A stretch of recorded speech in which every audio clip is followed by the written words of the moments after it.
وكل مجاهد لله بأهل البدر يا الله. Anak adalah investasi orang tua. Sekarang ini banyak sekali musim investasi. Ada investasi emas, investasi tambang batu bara, investasi kos-kosan. Semuanya saking hebohnya investasi, yang paling hebat investasi bodong. Investasi batu bara, ternyata batu baranya nggak ada. Investasi emas, setelah dilihat emasnya hitam, rupanya Mas Parno. Mohon maaf Mas Parno, jangan tersinggung. Investasi yang kekal abadi adalah investasi anak. Ustadz Somad, saya mau punya anak tapi sampai sekarang belum punya anak. Tadi di dalam ruangan yayasan, Ustadz Somad, kami lama nggak punya anak. Setelah berkuda di pesantren Fatimah Az-Zahra, langsung punya anak kembar. Nah, jadi jamaah dimanapun berada, dari Sampang sampai Papua, yang belum punya anak datang kemari berkuda, sudah terbukti kembar 2. Ada juga anak-anak muda nih datang melapor ke Ustadz Somad, saya Ustadz Somad sudah berkuda belum juga punya anak. Loh kok iso? Ternyata belum nikah. Nah ini nggak bisa dengan berkuda, harus akad dulu. Jamaah yang dimuliakan Allah Subhanahu wa Ta'ala, investasi yang tidak ada ruginya adalah investasi punya anak. Mudah-mudahan anak-anak kita anak-anak yang soleh dan solihah.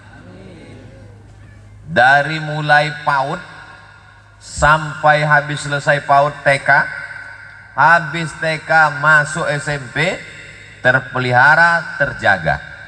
Sekarang anak-anak nggak pandai ngaji, cuman nyanyi-nyanyi saja. Topi saya bulat. Dulu begitu, sekarang udah dibalik. Mak saya bulat. Kalau bukan bulat, bukan mak saya. Nyanyi sama nari. Nyanyi nari nggak salah. Tapi kalau sampai besar, remaja, dewasa cuman bisa nyanyi dan nari, ini anak-anak mau dibawa kemana? Makanya nyanyinya adalah nyanyi Al-Quran. Alif bata sajim ha kha. Yang dibacakannya, dilantunkannya adalah Al-Quran. Bukan cuma slogan, tapi sudah terbukti. Kalau kelas 6 aja bisa 16 juz. Ini kan sudah bagus ini Ustadz Zainal Abidin. Dari PAUD naik ke TK, naik ke SMP. Kenapa nggak dilanjutkan ke SMA? Kan hilang hafalannya. SD 16 juz, 3 tahun SMP 30 juz. SMA-nya kemana? Khawatir nanti hafalannya hilang. Inilah Ustadz Somad. Cita-cita kami bukan cuma SMA. Pesantren Fatimah Az-Zahra berdiri tahun 2009. Sekarang sudah 2022, berarti sudah 13 tahun. Kami maunya bukan cuma SMA, habis SMA malah maunya di sini ada sekolah tinggi ilmu Al-Quran, sehingga anak-anak ini setelah hafal Quran bisa ngerti tahfiz Quran, bisa tafsir Quran, dan dia nanti menjadi gurunya sekolah-sekolah. Sekarang menjamur rumah Quran. SDM-nya dari mana? Insya Allah di sini berdiri dari mulai PAUD, TK, SD, SMP, SMA, sampai ke perguruan tinggi di insya Allah. Amin. Bangunnya jam 4, sholat tahajud, sholat subuh berjamaah 4.30, habis itu murojaah ngulang hafalan Quran, masuk kelas, kelasnya juga tanah wakaf, semen, batu bata, kerikil, batu.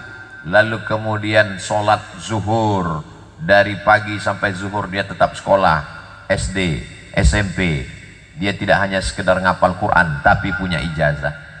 Zuhurnya mengalir pahala, asar mengalir pahala, asar ke maghrib mengalir, maghrib ke isya ngalir. Dari isya jam 10 malam santri baru boleh tidur, ngulang hafalan. Kita punya anak belum tentu dia baca Quran. Membacakan Al-Quran untuk kita paling-paling malam Jumat, itu pun kalau dia ingat. Pas satu malam Jumat absen, berhenti. Kenapa dia nggak baca Quran? Real Madrid, Barcelona, Liverpool, Manchester United. Ada masanya dia berhenti baca Quran. Tapi kalau kita punya anak penghafal Quran, investasi. Satu hari anak-anak yang hafal Quran ini mesti ngulang hafalannya 2 juz minimal. Maksimal ada yang 7 juz. 2 juz. Kata ibu-ibu, kalau cuma 2 juz, saya 3 juz Pak Ustadz. Juz melon, juz pokat, juz mangga. 3 juz Al-Quran. Satu hari 2 juz, 1 bulan dia khatam 2 kali. 1 tahun dia khatam 12 kali, kali 2, 24 kali dia khatam. Maka ini kebahagiaan luar biasa bagi orang yang anaknya menghafal Quran. Mudah-mudahan ibu-ibu yang anaknya sudah mondok, ibunya jadi sabar sehingga dia tidak jenguk anaknya 1 hari 3 kali. Ya, ada yang anaknya di pondok pagi dijenguk, siang dijenguk, siang dijenguk, sore dijenguk, malam nangis sampai matanya bengkak sebesar bakso.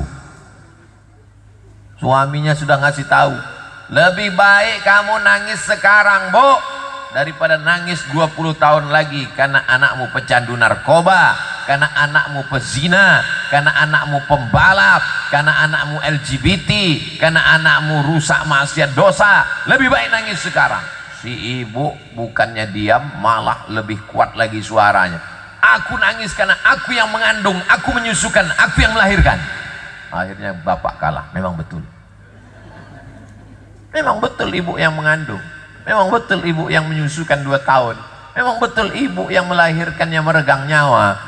Tapi sayangnya ke anak bukan disimpan di dalam kamar. Sayang sama anak bukan dibuatkan satu kamar khusus, ada TV-nya.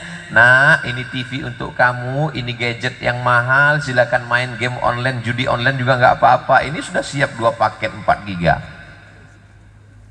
Itu bukan sayang sama anak, itu menjerumuskan anak ke dalam neraka jahanam. Banyaklah saya sudah ketemu jamaah yang macam-macam kejadian. Ustaz Somad, tolong doakan anak saya Pak Ustaz. Rabbana hablana minas solihin.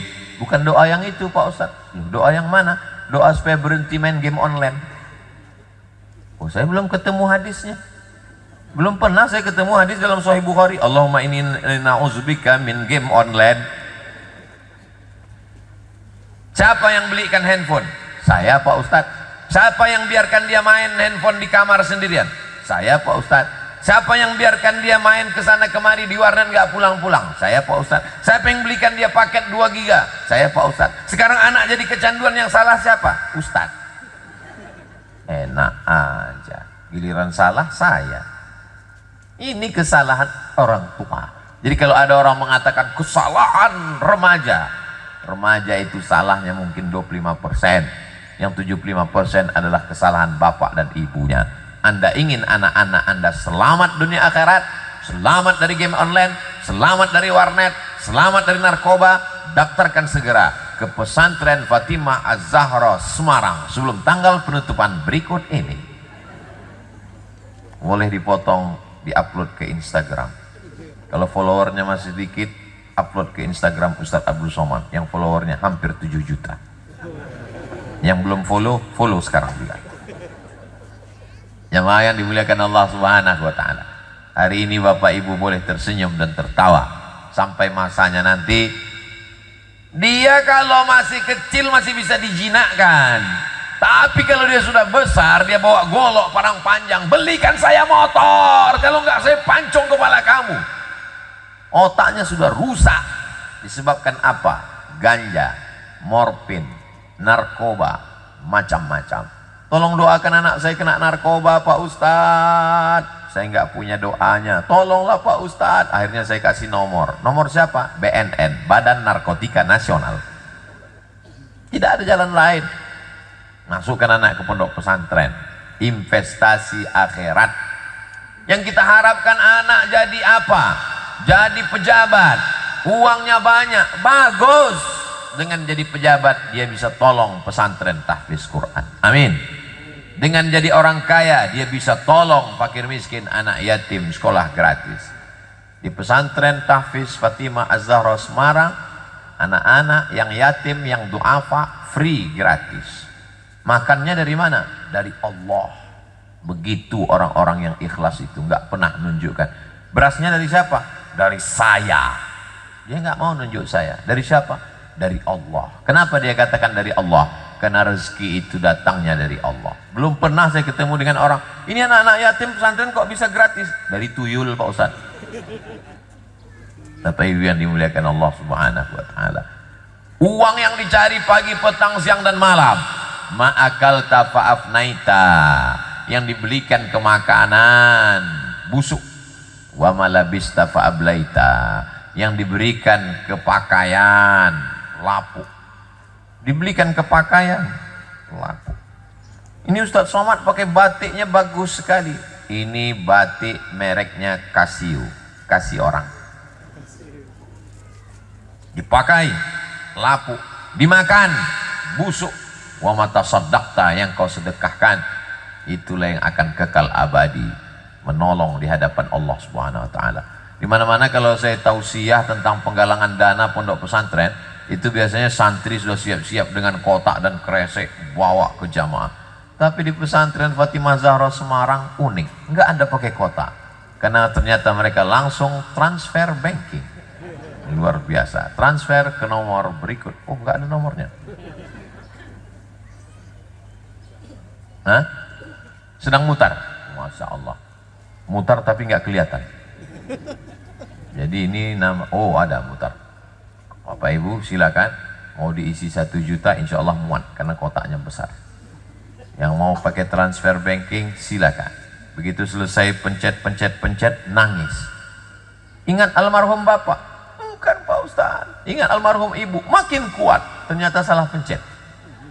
Rencana pencet nolnya 5, 100.000, kepencet 6, 1 juta. Alhamdulillah, mudah-mudahan semuanya kepencet 1 juta.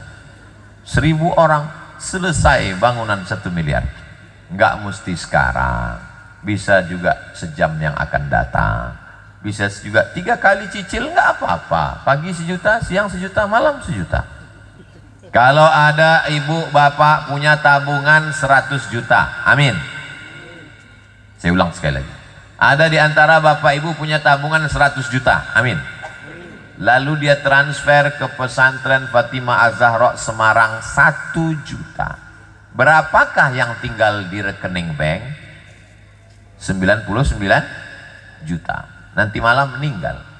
Bismika Allahumma ahya wa amut. Mati. Sekarang meninggal, besok pagi dikuburkan.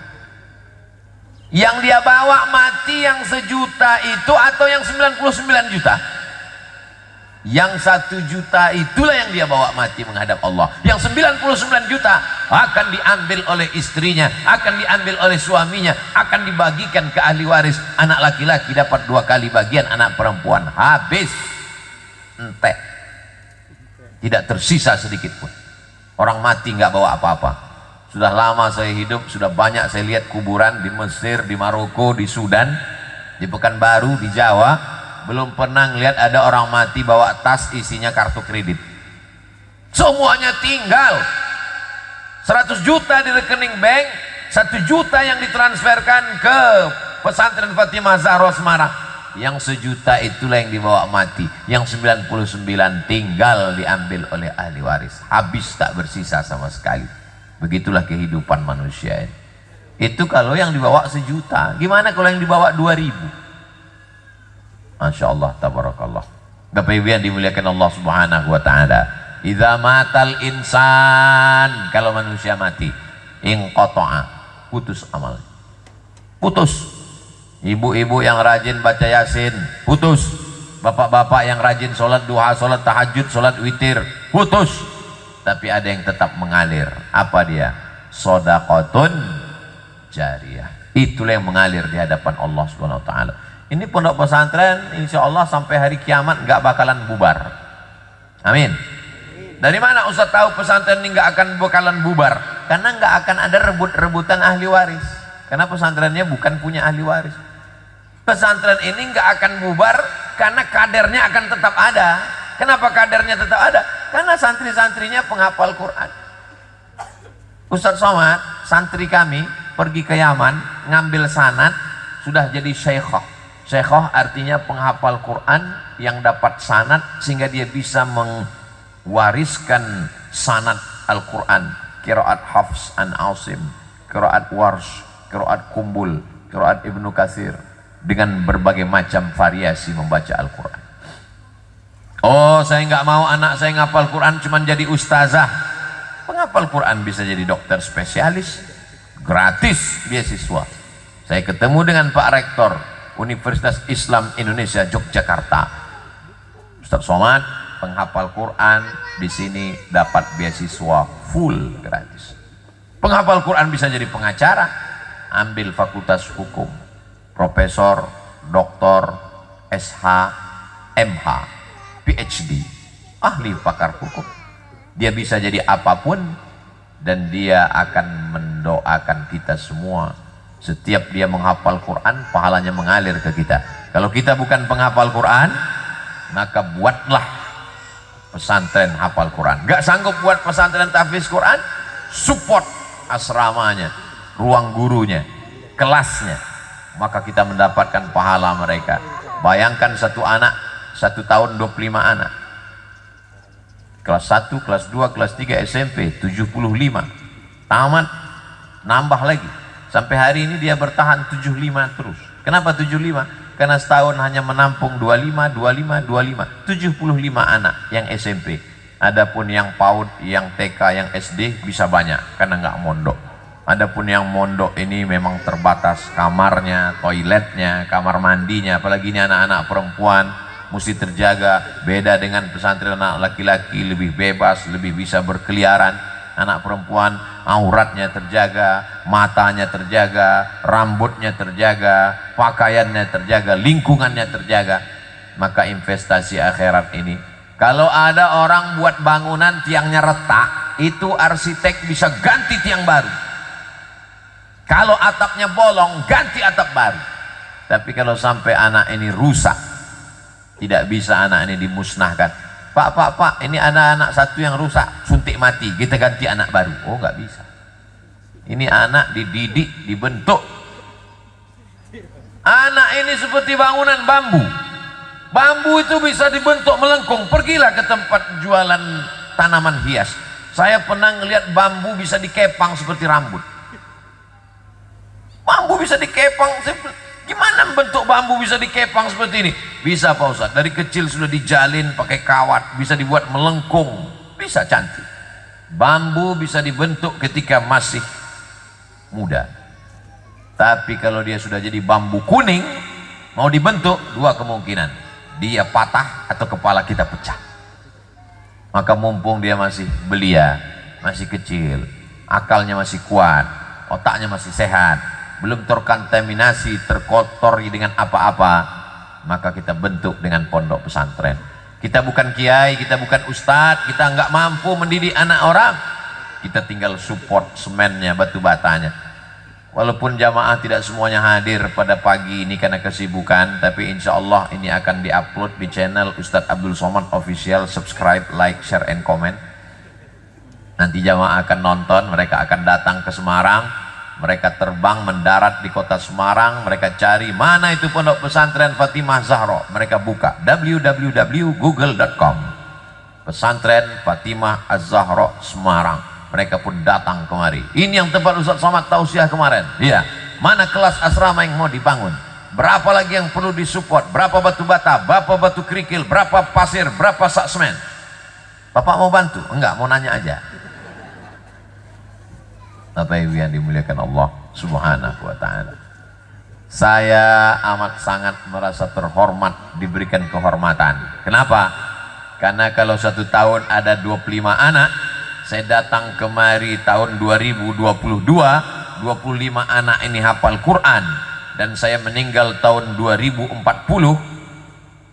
Nampaknya banyak yang enggak setuju. Saya lahir 1977. Jadi kalau meninggal umur 63, berarti itu tahun 2040, 18 tahun lagi. Berarti 25 kali 18, ada lebih kurang 500 anak penghafal Quran sampai tahun 2040. Anak-anak ini tiap hari baca Quran.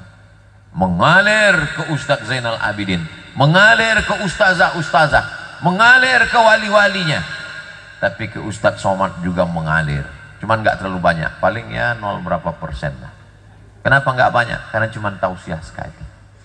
Tapi ada di antara bapak ibu yang meletakkan batu pertama, tapi jangan jadikan batu yang terakhir. Yang meletakkan semennya, batu batanya, kerikilnya, AC-nya, kamar mandinya, toiletnya, maka itu adalah yatsba'ul mayyita salasun, yang mengiringi mayat sampai ke liang lahat itu ada 3. Pertama, mal, hartanya. Kalau bapak ibu punya mobil, itu bapak ibu ninggal, mobilnya ikut mengiring, tapi cuman di pelataran parkir.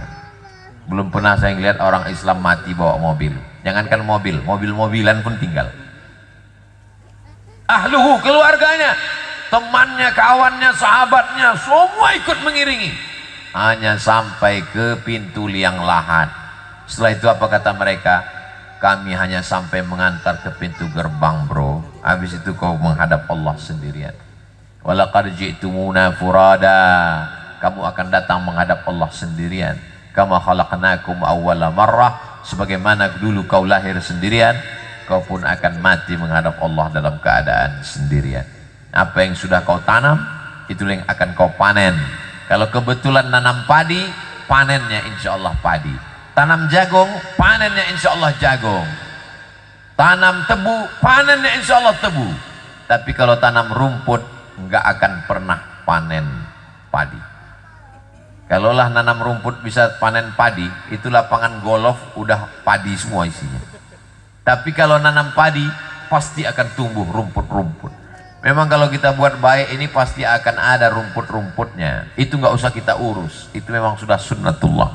Yang penting kita berbuat, yang penting kita beramal, ikhlaskan karena Allah, maka itu akan mengalir sampai kita mati. Anak-anak penghafal Quran ini akan bangun di tengah malam bertahajud, meneteskan air mata.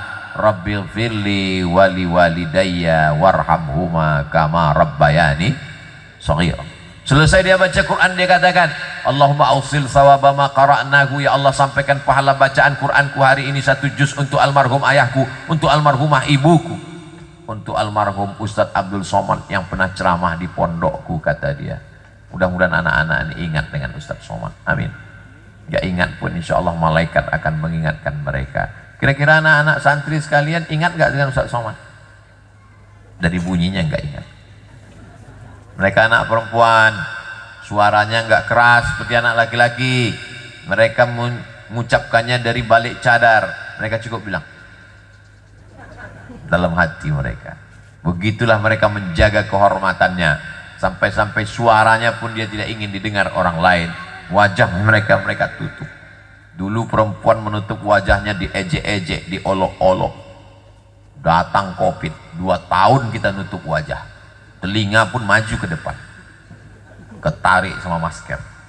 Sekarang baru agak lapang dikit, muncul peraturan baru, pakai masker lagi. Somad kenapa nggak pakai masker? Takut nanti kedengarannya seperti kumur-kumur.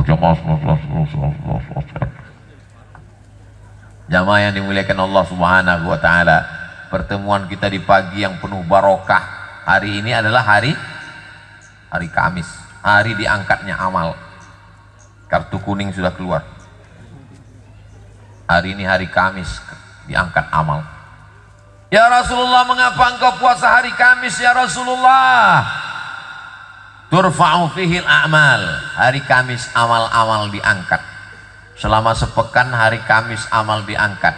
Hari Jumat buat amal baru. Wa uhibbu an yurfa'a amali wa ana shaim. Aku suka ketika amalku diangkat, aku dalam keadaan berpuasa. Jadi amal Bapak Ibu hari ini, sedekah wakaf ini diangkat hari ini, ditunjukkan kepada Allah Subhanahu wa Ta'ala. Ustadz tadi ngomong puasa hari Kamis, iya. Tapi tadi Ustadz ngomong minum susu sapi semarangan, ojo ke susu. Saya musafir. Ada aja jawabnya. Yang nggak bisa puasa jangan paksakan puasa. Yang nggak bisa baca Quran pejamkan aja mata. Yang nggak bisa sholat sunat, kakinya kena asam urat, duduk. Itu semuanya amal badan. Puasa amal badan, tahan tenggorokan. Baca Quran amal badan, matanya ngelihat, suaranya keluar. Tapi ada amal harta. 7. Zakat, wakaf, infak, sedekah, wasiat, hibah, ghanimah. Kalau saya bayar zakat Pak Ustadz, bisa nggak untuk pembangunan pondok pesantren? Bisa. Masuknya kemana? 8 asnaf. Innamas sadaqatu lil fuqara wal masakin wal amilina 'alaiha wal mu'allafati qulubuhum wa fir riqab wal gharimin wa fi sabilillah wa ibnis sabil. Masuknya kemana? Fi sabilillah. Karena kata Imam Fakhruddin Ar-Razi, fisabilillah itu bukan cuma untuk perang melawan Israel. Fisabilillah itu bukan cuma untuk beli tombak, baju besi, anak panah dan kuda. Fisabilillah juga untuk menolong agama Allah dengan lembaga pendidikan. Jadi kalau ada di antara bapak ibu yang mau ngasih, ini zakat saya, tolong berikan semen untuk asrama, maka dia masuknya fisabilillah. Tapi jangan sampai fakir miskin nggak makan. Nanti fakir miskin nyumpah Ustadz Abdul Somad, bulan ini aku nggak makan gara-gara semua donatur ngasih beli semen. Abdul Somad mudah-mudahan mati makan semen gitu. Jangan ambil jatah mereka. Bapak Ibu yang dimuliakan Allah Subhanahu wa taala. Zakat. Nomor 2, wakaf. Wakaf itu bagaimana? Wakaf ada 4 unsur. Orang yang berwakaf, orang yang nerima wakaf, tanah yang diwakafkan, ada ijab dan qabul. Wakaf nggak boleh habis. Makanya nggak bisa wakaf lilin. Saya wakaf lilin Pak Ustadz, dibakar habis. Kalau wakaf uang kan habis, wakaf uang nggak habis. Uangnya kan dibelikan ke tanah, habis. Uangnya berubah jadi tanah, uangnya berubah jadi semen, uangnya berubah jadi batu bata, uangnya berubah jadi batu kerikil, uangnya berubah jadi besi. Wakaf asrama, wakaf kelas, wakaf toilet. Pak Ustadz katanya yang wakaf masjid nanti di akhirat dapat masjid. Betul. Yang wakaf asrama katanya di akhirat wakaf dapat asrama. Ya, saya nggak mau lah wakaf toilet Pak Ustadz, nanti di akhirat cuma dapat WC. Ini cara berpikirnya tidak seperti itu guys. Balasan yang disediakan Allah itu mala a'yunun ra'at, belum pernah dilihat mata, wala udhunun sami'at, belum pernah didengar telinga, wala khatara ala qalbi bashar, belum pernah terlintas di hati manusia. Jadi jangan bayangkan surga itu mengalir air sungai, ada tanam-tanaman. Itu kalau begitu nggak benar Pak Ustaz. Itu benar, tapi itu 0,1%-nya. Bayangan tentang surga yang seutuhnya adalah a'dadtu li'ibadiyas sholihin, aku siapkan untuk hamba-hambaku yang soleh, mala a'yunun ra'at, belum pernah dilihat mata, wala uzunun sami'at, belum pernah didengar telinga, wala khatara ala qalbi bashar, belum pernah terlintas di hati manusia. Saya takut dekat-dekat dengan pesantren ini Pak Ustadz. Katanya pesantren itu sarangnya orang radikal, teroris, ekstremis, anti NKRI. Datang ke pesantren tahfiz Quran Fatimah Zahra Semarang, berkibar bendera merah putih. Begitu saya bilang berkibar, langsung berkibar. Tadi enggak. Luar biasa. Siapa bilang anak pesantren enggak cinta negara kesatuan Republik Indonesia? 10 November bergetar bumi Surabaya. Apa kata mereka? Bertakbir Allahu Akbar, sehingga Belanda pontang-panting, diperingati sebagai hari pahlawan. Orang lupa kenapa orang berani mati. Orang berani mati bukan karena dia gila, karena dia tahu dia akan mati syahid. Siapa yang mengobarkan mati syahid? Yang mengobarkan mati syahid adalah Hadratus Syekh Hasyim Asy'ari dengan mengeluarkan fatwa resolusi jihad. Orang yang mati membunuh Belanda, maka dia akan mati syahid. Itulah yang membuat berkobarnya tanggal 10 November, karena ada fatwa pada tanggal 22 Oktober. Dari 22 Oktober ke 10 November, 18 hari mereka bermunajat. Meledaklah, meletuslah revolusi jihad. Indonesia merdeka karena para kiai dan pondok pesantren. Allahu Akbar. Jadi kalau ada orang mengatakan apa ini pondok pesantren, karena pondok pesantren lah Indonesia merdeka. Itu makanya di pembukaan Undang-Undang Dasar 1945 dinyatakan atas berkat rahmat Allah yang maha kuasa dan keinginan bangsa Indonesia yang luhur. Bayangkan aja, kita cuma dengan bambu runcing, mereka dengan pistol, mereka dengan senapan, mereka dengan tank. Kenapa kita bisa merdeka? Karena kuasa Allah dan doa para kiai dari pondok pesantren. Innama amruhu idza arada syai'an ayyakula lahu kun fayakun. Akhirnya waktu juga yang memisahkan kita. Ustadz kok 10 menit lagi, 10 menit yang lalu sudah habis. Tadi saya mulai jam 6:30, sekarang sudah jam 7:15. Berarti kita sudah bersama 45 menit. Tapi biasa Ustadz 60 menit. Itu kalau ada tulisan di botol 600 ml. Bapak Ibu yang dimuliakan Allah Subhanahu wa taala, maka terima kasih banyak kepada ustazah-ustazah yang sudah mendidik anak-anak kami. Kami sendiri tak dapat membuat anak kami hafal Quran, tapi karena jasa ustazah yang luar biasa, akhirnya anak kita hafal Quran. Anak saya dikirim video jadi imam baca wailul lil mutaffifin alladzina idza iktalu 'alan nasi yastawfun. Meleleh air mata saya melihat dia baca Quran jadi imam masih TK. Ya Allah, saya datangi gurunya, mau saya cium tangannya. Begitu datang enggak jadi saya cium. Kenapa? Ustazah perempuan. Ibu-ibu datang ke pesantren Fatimah Az-Zahra, temui ustazah-ustazah ini, cium tangannya, muliakan mereka. Ustazah bukan pegawai laundry yang mengurus pakaian kotor. Anak yang nakal, yang jahat masukkan pesantren, nanti keluarnya jadi baik. Pesantren bukan laundry. Pesantren adalah lembaga pendidikan. Dapatkan barokah-barokah guru. Bapak ibu yang anaknya sudah masuk pesantren, alhamdulillah. Yang sudah saya kasih tahu belum daftar, insya Allah. Yang sudah diceramain gak mau tahu, innalillah. Siapa yang bisa menyelamatkan anak kita? Narkoba, ganja, morfin, LGBT, virus HIV/AIDS, aliran sesat, radikalisme. Tidak ada yang bisa menyelamatkan anak kita. Benteng terakhir pertahanan kita adalah pondok pesantren. Sekolah-sekolah tidak bisa menjamin. Masuk jam 8, pulang jam 12, cabut ke mall, jilbabnya masuk tas, dibonceng sama pacarnya, dikasih minuman, disuntikkan penenang. Terjadilah apa yang terjadi. Musibah besar sedang terjadi. Jaga anak-anak perempuan kita, jaga anak laki-laki kita. Kita akan dituntut di hadapan Allah Subhanahu wa taala. Kullukum ra'in, setiap kamu pemimpin, wa kullukum mas'ulun 'an ra'iyatih. Setiap kamu akan diminta tanggung jawab di hadapan Allah Subhanahu wa taala. Akhirnya saya ucapkan selamat buat Bapak Ibu yang anaknya sudah menghafal Quran. Selamat buat anak-anakku sekalian, para santri-santriah istiqomah di pondok pesantren. Aku qauli hadza astaghfirullah li wa lakum.